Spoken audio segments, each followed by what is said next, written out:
Blackstone Audio presents Go and Bury Your Dead, a John Henry Cole story by Bill Brooks.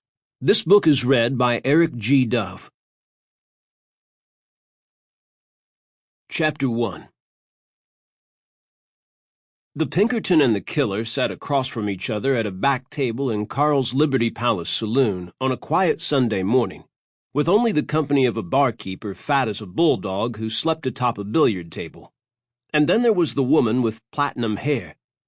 In the distance they could hear the lone church's bell's hesitant gong drawing forth a straggling small group of folks, men in black coats and hats, women in skirts with muddied hems towing reluctant children with sad faces. Not many, but more than expected for a place such as this.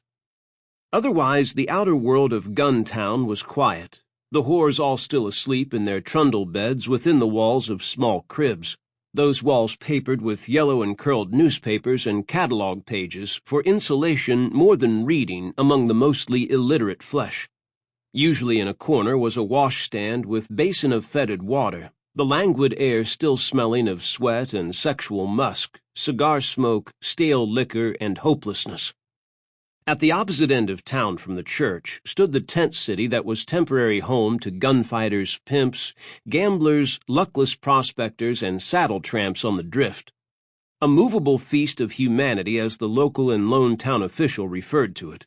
He was the washed-up end of the line of a lawman named Bill Hammer. He used to be a man to be reckoned with in the old days, but no longer. He kept out of the way and put on a good face and sometimes arrested drunks, and sometimes not.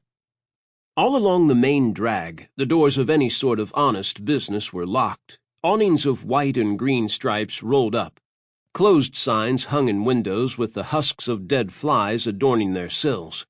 Sunday was for praying, for rest, for shutting down, all but the saloons and cat houses and gambling parlors. The morning itself was bright and clear as a polished whiskey glass, the sky as blue as a gas flame. The weather held promise of something other than snow or rain. It held promise of beauty, a rare thing in Guntown.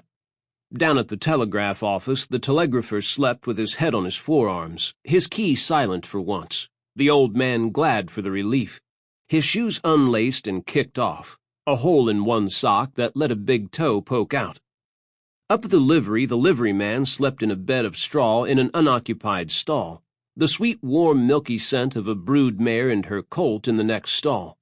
He had a swollen lip from the night before, when he'd gotten into an altercation with a big teamster over Maggie O'Byrne, a whore with two differently... Sample complete.